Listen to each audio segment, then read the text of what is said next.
Magandang gabi sa iyo, sister.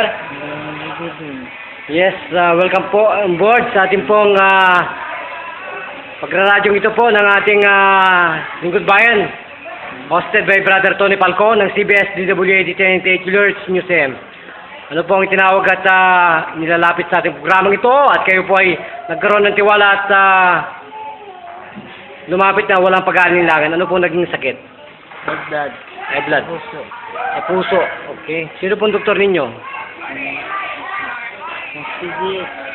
Sa PGH? Oh my goodness. So, nasaan na po yung inyong sakit sa puso na yan? Wala naman. Ha? Wala na po. Nawala na po yung sakit. So, yung mata po ninyo na naglalabo, nasaan na po yung malabong mata? Wala na. Malinaw-naw po ba? Ganon. So, basahin po muli ito. Kung paano po, sige po. Tony, binabasa niya. Lingkod Bayan, Tony Palco. Oo, tama na po yun. Baka po ba sila maniwala sa atin? Tama na po yung kaunti. Hindi ko na po hangad na maniwala ang mga hindi naniwala sa Panginoon.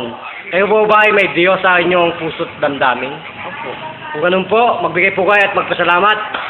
Sabihin po at ipahayag ang inyong tunay na pangalan. Ano po ang ginagamit nila sa tutong buhay?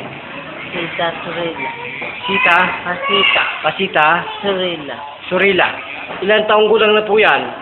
53. 53 ilan na po kayong taon o buwan na binabagabag ng ganyang stroke. 4 taon. So, nagkitiis po kayo sa hirap ng paghinga. Ano pong ginagawa ninyo mga dakilang masahista, albularyo, doktor? Para tanggalin po ang kahirapang yan. Hindi na sa gamot.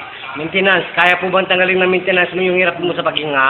Ang magsiti, yun ang gamot. Mawala naman. Wala naman. So, tingin po ninyo, wala na yan. Sana.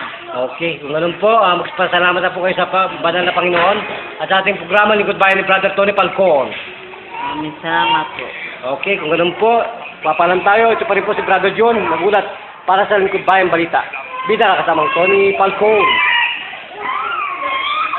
Ayan po ang naghihintay pa mga pasyente natin. So, isang tanong, isang sagot sa sir. Naligayan po ba kayo? Apo. Okay, glory to God, glory to Jesus. Amen. Hallelujah.